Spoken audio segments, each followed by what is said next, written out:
Et alors vous leur dites, et puis vous dites non, pas maintenant, tu vois Israël, enfin pas d'un coup fin, toute leur petite histoire, dormir debout.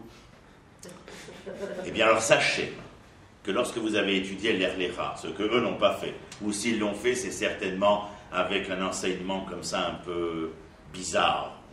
On parle de permis et d'interdits, on essaye d'éviter à l'individu une trop grande introspection, réflexion, analyse, remise en question. Le Tanakh, c'est pas tellement le livre qu'on voudrait étudier. Les Haggadot du Talmud, on les évite, on reste dans le discursif cartésien où on est enfermé dans les quatre coudées de la loi. Il y en a plein des comme ça marche très bien. Mais c'est comme disaient mes maîtres Léon Trotsky et Kamenev, c'était l'aboutissement des masses. J'ai changé, je suis arrivé chez Abraham. Je me suis mis en chemin vers moi-même.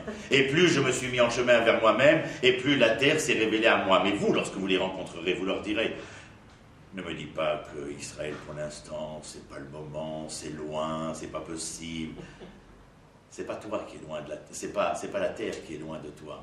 C'est toi qui es loin de toi-même. C'est la raison pour laquelle la terre se fait aussi lointaine.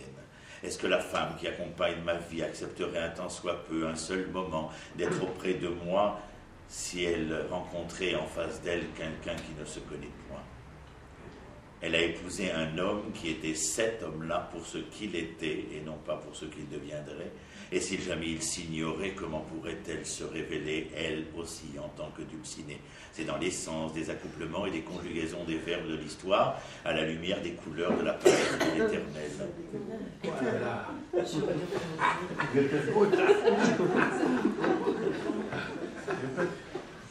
Vous comprenez? Quand on va aller dormir ce soir, comment il m'a dit, 2 femmes à Ashdod, on est sortis du cours, on se sent comme des princesses. C'était justement le but, madame, de vous faire de vous des êtres nobles, hein, et d'arrêter de sortir des cours en vous sentant coupable. Hein.